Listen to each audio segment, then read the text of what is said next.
بسم اللہ الرحمن الرحیم۔ مرد کی پسلی سے عورت کو بنا کے اللہ تعالیٰ نے مرد کو اپنی اس حکمت کا اشارہ دیا کہ میں نے اس عورت کی تخلیق فرشتوں کی لائی مٹی سے نہیں کی، میں نے اسے تمہارے جسم کے حصے سے اس لیے نکالا کہ عورت کا تقدس اور پردہ قائم رہے۔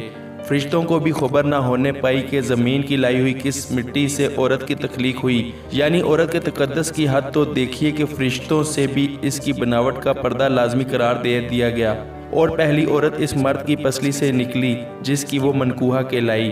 اب بات آتی ہے پسلی کی۔ عورت پسلی سے ہی کیوں نکلی؟ کیا ٹیڑھا پن وہیں سے ملا؟ نہیں، یہاں بھی حکمت سے خالی بات نہیں ہے۔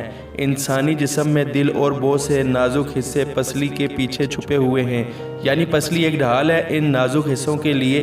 تو اللہ پاک نے عورت کو پسلی سے نکال کے یہ نہیں بتایا کہ عورت میں ٹیڑھا پن ہے، بلکہ اس عورت کو پسلی کی تخلیق کر کے یہ بات سمجھا دی کہ عورت وقت بڑھنے پہ ڈھال بن بھی سکتی ہے۔ حضور پاک صلی اللہ علیہ وآلہ وسلم صحابہ کی محفل میں جلوہ فرما تھے کہ ایک شخص حاضر ہوا اور عرض کرنے لگا، یا رسول اللہ، کوئی ایسا مومن بھی ہے جو جہنم میں رہے گا؟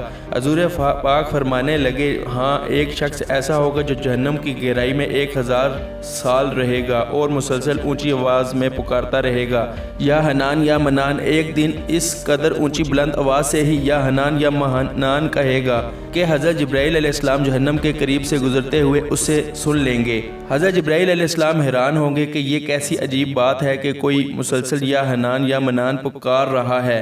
حضرت جبرائیل علیہ السلام عرش کے سامنے حاضر ہوں گے اور سر سجدے میں رکھ کر خدا کی تسبیح بیان کریں گے۔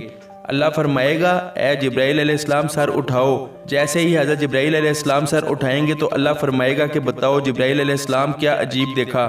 آج تم نے حضرت جبرائیل علیہ السلام عرض کریں گے، اے ہمارے رب، میں نے جہنم سے آتی ہوئی ایک آواز سنی ہے جو کہ گہرے گھڑے سے لگ رہی تھی، کوئی پکار رہا تھا یا حنان یا منان۔ اللہ فرمائے گا، اے جبرائیل علیہ السلام جہنم کی دور کا مالک کے پاس جاؤ اور اس سے کہو کہ جو بندہ یا حنان یا منان کی صدا لگا رہا ہے اسے جہنم سے نکال کر تمہارے حوالے کر دے، پھر اسے میرے پاس لے آؤ۔ حضرت جبرائیل علیہ السلام جہنم کے دروازے پر تشریف لے جائیں گے، دروازے پر دستک دیں گے، مالک باہر آئیں گے۔ حضرت جبرائیل علیہ السلام انہیں اللہ پاک کا حکم سنائیں گے، حکم سن کر مالک جہنم کے اندر جائیں گے۔ حضرت محمد نے فرمایا، جیسے ماں اپنے بچے کو پہچانتی ہے، مالک ایسے جہنم کو پہچانتے ہیں۔ اس کے باوجود آپ یا حنان یا منان کہنے والے شخص کو تلاش نہیں کر پائیں گے۔ باہر تشریف لائیں گے، حضرت جبرائیل علیہ السلام سے عرض کریں گے، اے جبرائیل، جہنم نے گہرا سانس لیا ہے، اس لیے کون سی چیز پتھر ہے، کون سی چیز لوہا ہے اور کون انسان ہے، اس کی پہچان نہیں ہو رہی۔ حضرت جبرائیل علیہ السلام پھر اللہ کی بارگاہ میں سجدہ کریں گے۔ اللہ پاک ارشاد فرمائے گا، اے جبرائیل علیہ السلام سر اٹھاؤ، تم یا حنان یا منان کہنے والے کو کیوں نہیں لائے؟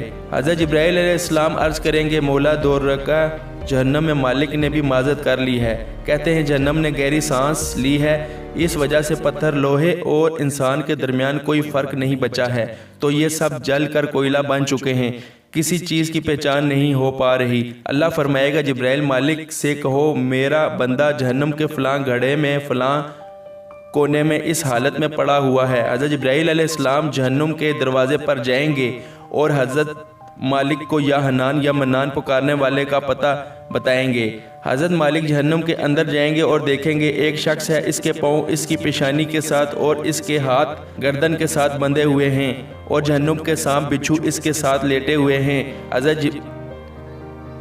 حضرت مالک اس کی زنجیریں توڑ دیں گے اور جہنم سے نکال کر حضرت جبرائیل علیہ السلام کے حوالے کر دیں گے۔ حضرت جبرائیل علیہ السلام اسے عرش الہی کے سامنے لے کر حاضر ہوں گے، سر سجدے میں رکھیں گے۔ اللہ پاک فرمائے گا، جبرائیل علیہ السلام سر اٹھاؤ۔ جبرائیل علیہ السلام سر اٹھائیں گے۔ اب اللہ پاک اس بندے سے فرمائے گا، اے بندے، کیا میں نے تیری بہترین تخلیق نہیں کی تھی؟ کیا میں نے تیری طرف رسول نہیں بھیجے تھے؟ کیا میرے رسولوں نے تمہیں میری کتاب نہیں سنائی تھی؟ کیا میرے رسولوں نے تمہیں نیکی کا حکم نہیں دیا تھا؟ کیا تجھے برائی سے منع نہیں کیا تھا؟ وہ بندہ ساری باتوں کو مانے گا، اقرار کرے گا، یا اللہ تو نے میری بہت اعلیٰ تخلیق فرمائی، تیرے رسول بھی تشریف لائے اور انہوں نے تیرے احکام بھی سنائے۔ اللہ پاک فرمائے گا، فلاں فلاں گناہ کیوں کیا؟ وہ عرض کرے گا، یا اللہ، میں نے اپنی جان پر ظلم کیا، جس کی سزا میں مجھے جہنم میں ڈال دیا گیا۔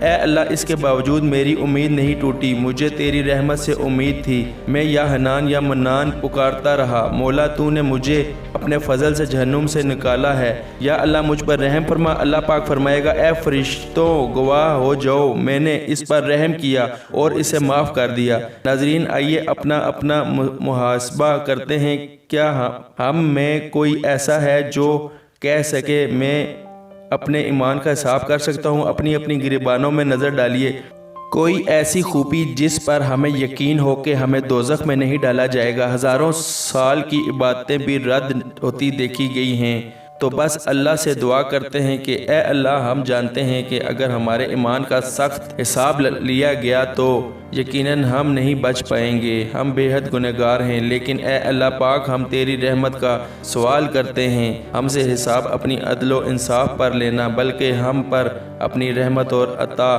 کا سایہ رکھنا۔ اے اللہ پاک ہماری دعا کو قبول فرما، آمین۔ قیامت کے دن جب لوگوں کے ایمان کا حساب و کتاب ہو رہا ہوگا، پر کچھ لوگ ایسے ہوں گے جن کو اللہ تعالیٰ بغیر حساب کے جہنم میں بھیج دے گا۔ صحابہ کرام رضوان اللہ علیہم اجمعین نے عرض کیا یا رسول اللہ وہ کون سے لوگ ہوں گے؟ نبی کریم نے فرمایا ظالم حکمران، وہ تاجر جو جھوٹ بولتا ہو، وہ بوڑھا شخص جو زنا کرتا ہو۔ نبی کریم نے فرمایا جس شخص میں یہ تین عادات پائی جائیں وہ جاہل ہے، جو سننے سے پہلے ہی جواب دینا شروع کر دیتا ہے، بات کو سمجھنے سے پہلے ہی جھگڑا شروع کر دیتا ہے، علم نہ رکھنے کے باوجود فیصلے شروع کر دیتا ہے۔